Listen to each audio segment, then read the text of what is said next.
Let's talk about this feeling that's been growing, this sense that our digital world isn't just a distraction anymore. We're going to look at the evidence that it's actually rewiring our brains for failure and how this silent epidemic might just be stealing our future. It starts with a feeling so many of us have right now that things are just collectively spiraling out of control. It's a feeling the philosopher Friedrich Nietzsche captured perfectly a long, long time ago. I mean, if you feel that little knot of anxiety when you're scrolling through endless feeds, you are definitely not alone. But here's the thing, this feeling, it isn't just in your head. It's a symptom. And the diagnosis points to a silent epidemic, one that's fundamentally changing the way our brains actually work. Okay, so to really understand this modern madness, we have to start with the core diagnosis. It's a concept that biologists call evolutionary mismatch. The renowned biologist E.O. Wilson, well, he absolutely nailed it. He said our ancient Paleolithic biology is just struggling to keep up with the godlike technology we've created. Our progress has just completely outpaced our evolution. Think of it this way. We're running Stone Age hardware with godlike software.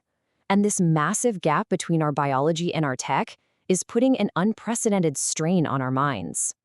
And you can literally see this mismatch in our daily lives. I mean, in just one generation, we flipped from spending most of our time out in nature to spending almost 60% of our waking hours staring at screens. This isn't just a small change, it is a seismic evolutionary upheaval. So how does this mismatch actually mess with us? Well, it gets right into our brain chemistry, and it pretty much all comes down to one really powerful chemical, dopamine. You see, nature designed dopamine to reward us for things essential to survival. Finding food, building shelter, making real human connections. But modern technology has completely hijacked this process. It has basically drugified social connection, giving us these cheap, instant rewards that our brains were never, ever built to handle.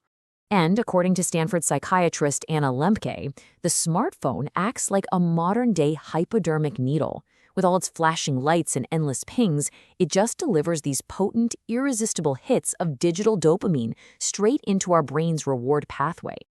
But here's the catch. What happens after the high is what's so critical. To cope with this flood of cheap dopamine, our brain literally reduces its own ability to produce it. This plunges us into what's called a dopamine deficit state. And it's exactly why social media feels good while we're on it, but leaves us feeling so empty and anxious the second we stop. And this constant cycle, this roller coaster of digital highs and lows, it's not harmless, not at all. It has severe long-term consequences, leading to a really frightening prognosis that neuroscientists are now calling digital dementia. A German neuroscientist named Manfred Spitzer actually coined this term. And here's the scary part. This isn't some future risk. It's a condition affecting people right now. We are literally seeing signs of cognitive decline, things we used to only expect in old age, appearing in young adults. And look, the scientific consensus on this is crystal clear. Research confirms that all this screen time is physically altering the brain's structure. It's weakening the connections that support memory and focus. It is essentially rewiring us for distraction. The documented effects are alarming, and they're widespread. They include something called digital amnesia. That's where we just outsource our memory to our devices, as well as shorter attention spans, social isolation, and, you guessed it, a huge increase in anxiety and depression. Okay, so let's bring this crisis down from the big picture to our daily experience. Let's look at the hidden cost of a behavior our work culture now basically demands: context switching. Just think about your own workday for a second. Research estimates that the average knowledge worker toggles between different apps and windows over 1,200 times every single day. So what, right? Well, after each significant interruption, it takes an average of 23 minutes and 15 seconds to fully get back into a state of deep focus.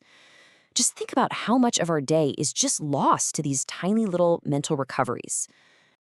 And this constant switching doesn't just waste our time, it tanks the quality of our work. Even those super brief interruptions have been shown to triple our error rates on complex tasks. And the psychological toll is immense. As the attention expert Dr. Gloria Mark explains, this state of constant partial attention, it leads to burnout. It leads to that awful feeling of being perpetually busy but never actually productive. So is all this damage permanent? Is this just our new reality? Thankfully, no.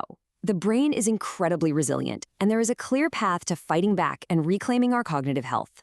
The path to recovery really involves intentional actions, things like practicing periods of digital detox, scheduling and fiercely protecting blocks of uninterrupted deep work, reducing the number of apps you juggle, and embracing asynchronous communication to cut down on interruptions.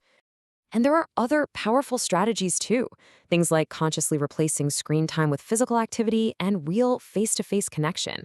It's also absolutely critical to take control of your notifications and to educate yourself and your family on the very real risks here. As the spiritual teacher Eckhart Tolle warns us, our challenge is clear. Our own technology is amplifying our worst instincts, and we have to consciously choose to evolve beyond the traps our own tools have set for us.